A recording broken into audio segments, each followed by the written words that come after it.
Grand and high rising, guys. Hopefully you can hear me over the bathroom. I'm standing next to it. Active by night? Keep going crazy.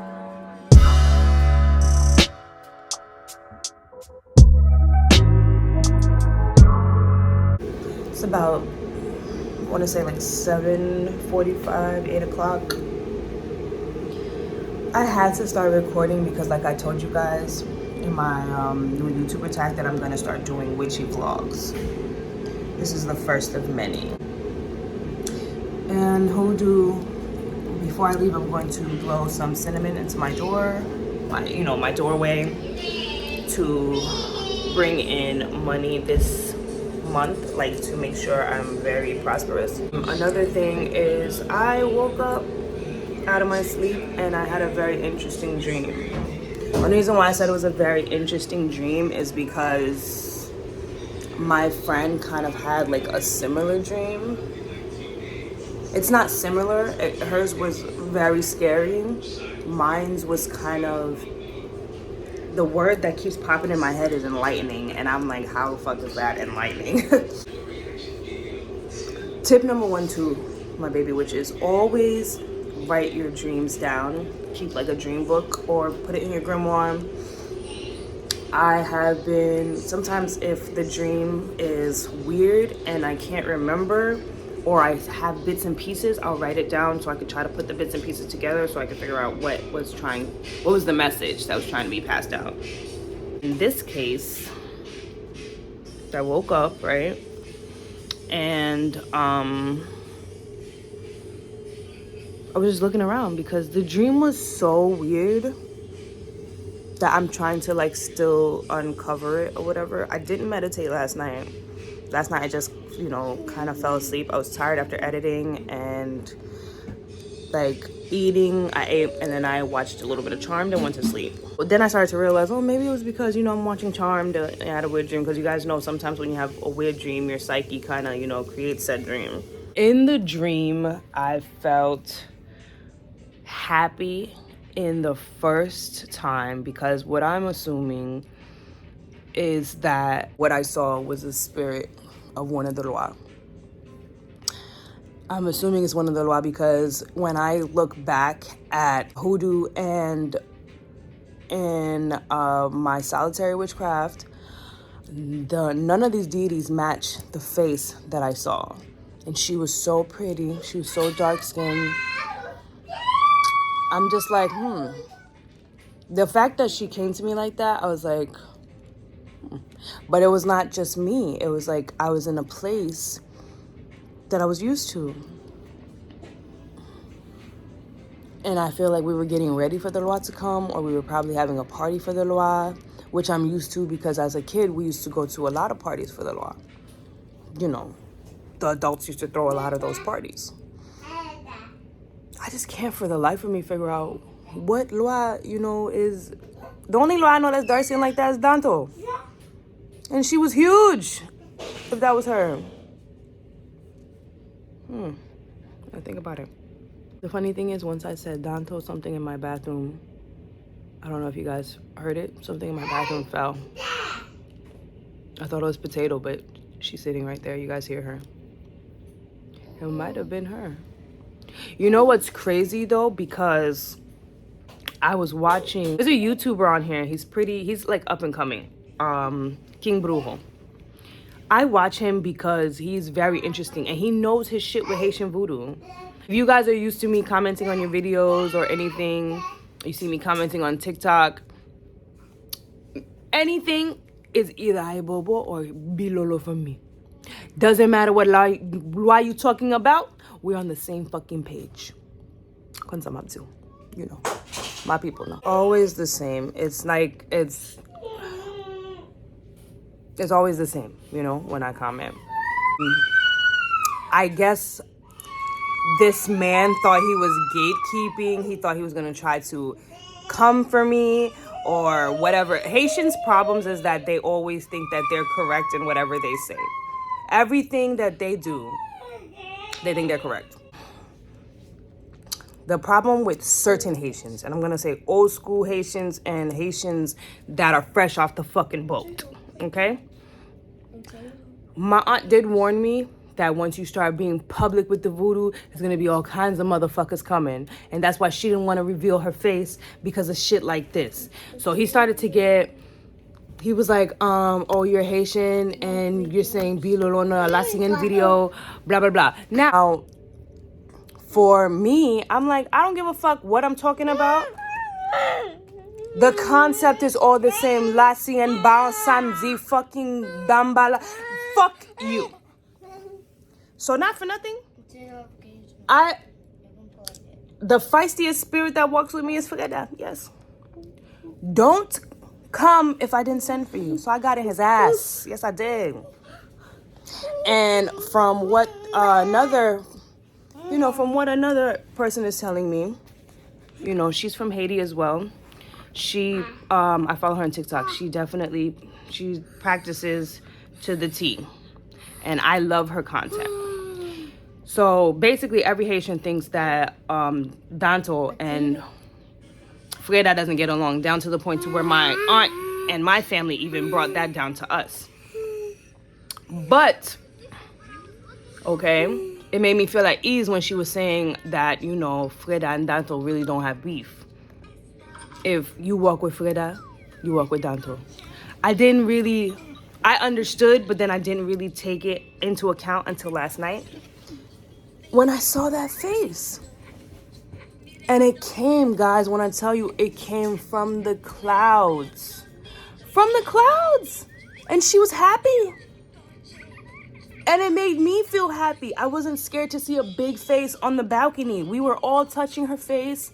She closed her eyes. She wanted everybody to touch her face. It was beautiful. And then she was gone. And then, in the dream realm, everything goes like this. I am a very gifted dreamer, and I started to realize that I'm not dreaming. That part of me knows how to jump from realm to realm, and I've been doing it since I was a kid. For me, it doesn't happen like everybody. It's not like I jump from astral plane to astral plane, or, basically, I think that's what it is, but I don't.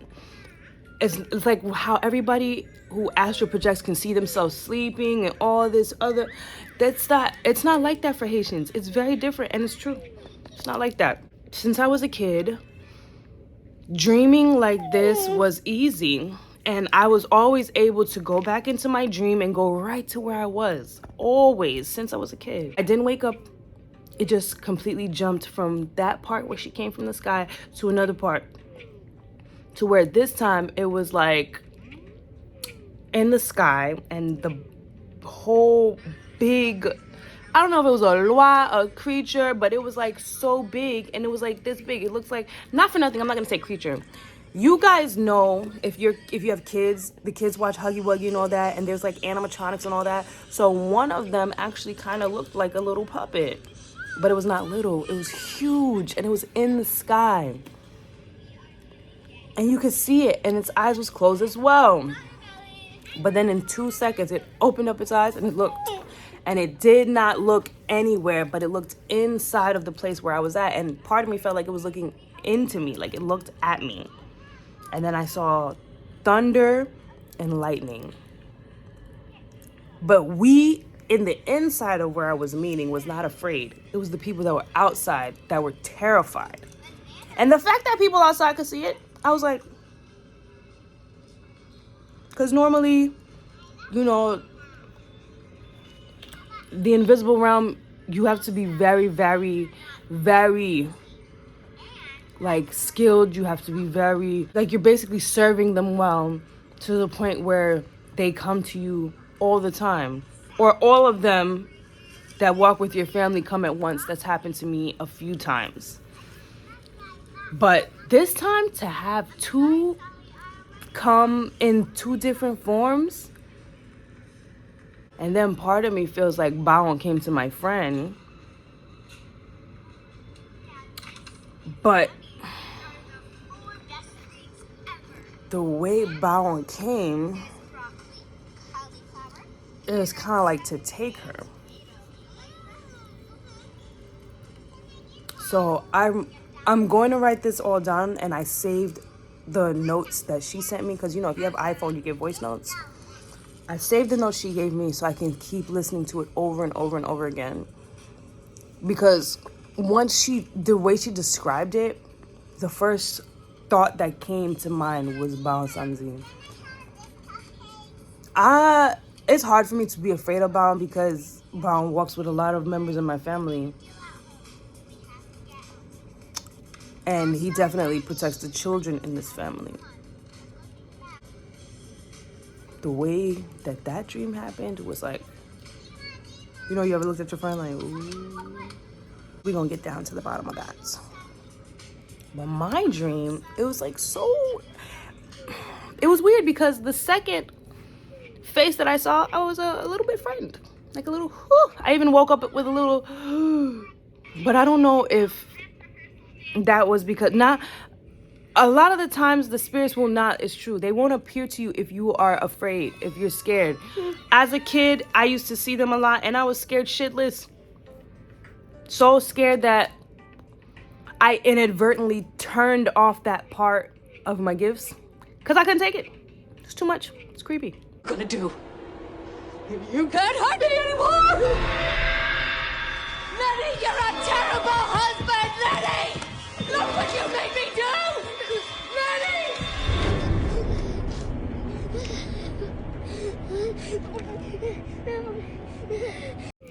Now as an adult, I'm trying to tap back into it. And I'm starting to think that maybe now they're like, okay, yeah, she ain't afraid no more. She's trying to, you know, tap into everything else. So why not? But the craziest part is the way that they're coming. Everything that I've learned, at least from my aunt, is starting to not make sense. And everything that my godmother told me is really starting to make sense. Mother's real old school Haitian. Like, she is one of those Haitians that practice the voodoo and Catholicism as one, like how Marie Laveau used to. Now my cards are starting to make sense. The funny thing is, my cards, not my original tarot deck, I also have a voodoo deck that I have a very strong connection with. The only reason why I know I have a very strong connection is because my aunt is a maîtresse. A lot of the things that she sees in her dreams, they come to me in cards. A lot of the loi that she talks to while she's in her trance, they come to me in cards. It's crazy. People love to tell you what you don't see, but they cannot tell you what you've seen. If you've seen anybody, whether it's Hecate, Lilith, okay, Giveōn, Freda, okay, Legba, nobody can tell you what you've seen, okay? It all, for me, I really believe that it all depends on how you felt in the dream. If you were scared, then maybe that is a very bad situation. If you were happy, then hey, they mean no harm. That's why I'm saying, like, the fear that I felt when I seen the face kind of was like, huh, that's a big ass face in the sky, you know?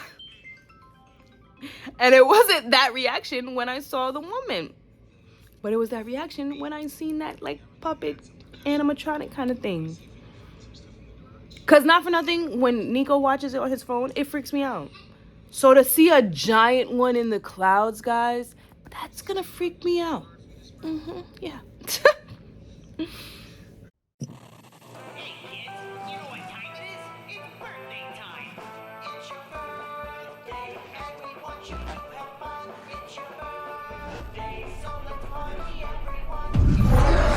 But like I said, it's the first. In hoodoo, cinnamon, you know what I'm saying, is supposed to bring you wealth and everything. So what I'm gonna do is my regular routine. Sometimes I get up and I do affirmations. I'll do my affirmation. I don't meditate in the morning sometimes because of the children. Like, I don't really get that silence that I want. I just kind of feel like it's it's a meditative state for me when I do my affirmations. So sometimes I'll do my divine femme affirmations, or sometimes I'll do my dark femme affirmations. For those who care which ones I use, I'll put it in the description. The links to the ones that are the ones that I've been using most.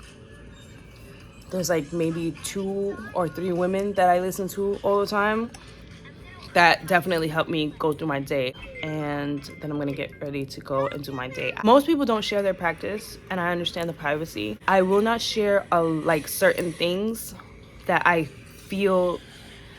I'm starting to, on my journey, feel like whenever I hear something pop up in my head, it's not me.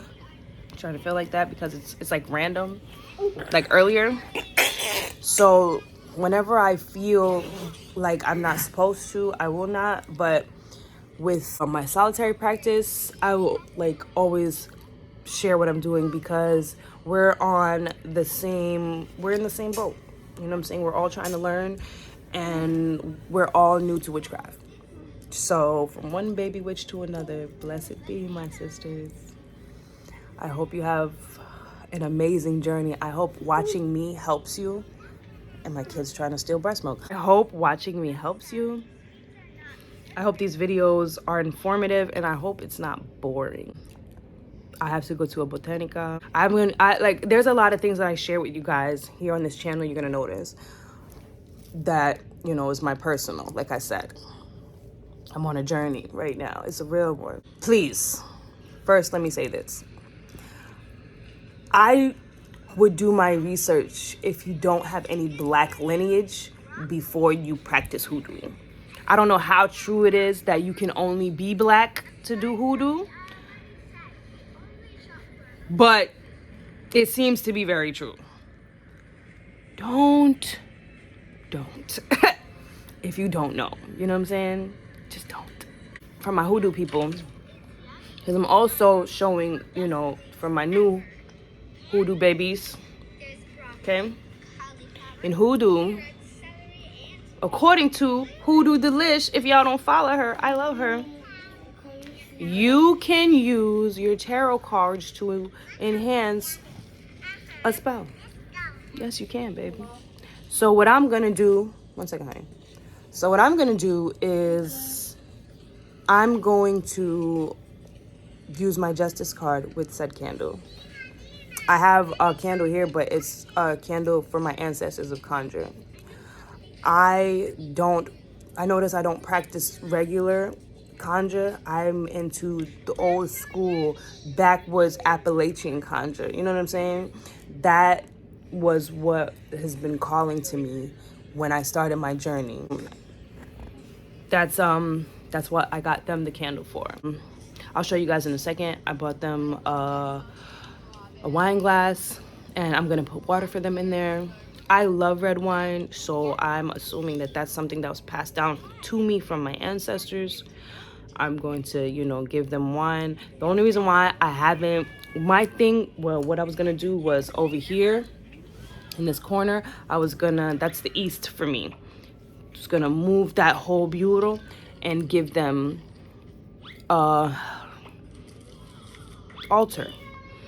But the way that this shelter is set up, like, I take care of my unit, like my little apartment, because I love to clean, but it's just like, so it's still like bugs and all that. So I'm afraid that if I set up the whole setup, that they're just gonna get into it, and it's gross. I don't want my ancestors basically like drinking roaches. You know what I'm saying? It's kind of, I mean, at this point, it's not an embarrassing situation because I've like been in the projects like Jay-Z, roaches and rats ain't shit. But for my ancestors, that's just not, I just don't feel like that's okay. I might wait until we move to build them one, or I'm thinking about building a traveling altar. So stay tuned for that. You can put your altar on the floor if that's what you feel called to do, okay? Especially in hoodoo.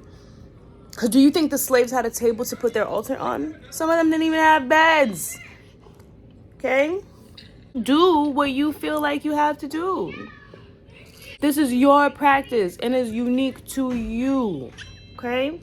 You have to make it your own. And it's your own way of connecting with your ancestors. Can't nobody tell you how to connect with your great-great-great-great-great-grandmother. Nobody can tell you how to connect with all of those ancestors of conjure that walk with you already. Can't nobody tell you. Only you know. It's right here. You feel that shit. Like, it feels right when you're buying the things to give, to put for them. It feels correct. When I went and bought that white candle for them, amazing.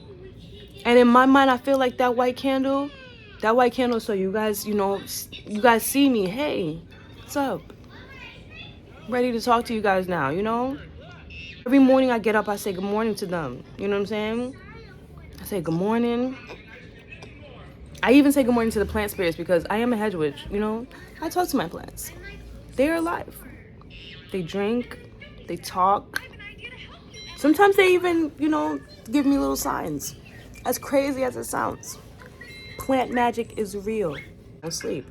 So let me show you guys what I'm talking about. So, sorry if I'm boring you guys. Sorry.